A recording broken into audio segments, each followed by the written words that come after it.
আপনারা দেখতে পাচ্ছেন বরফ কলের ড্রেন।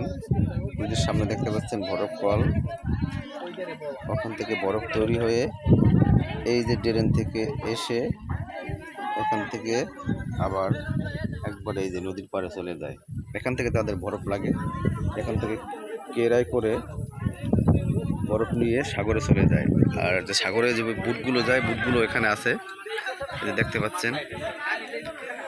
এইটা হচ্ছে চর এলাকা, এই যে আরো অনেকগুলো বুট আছে।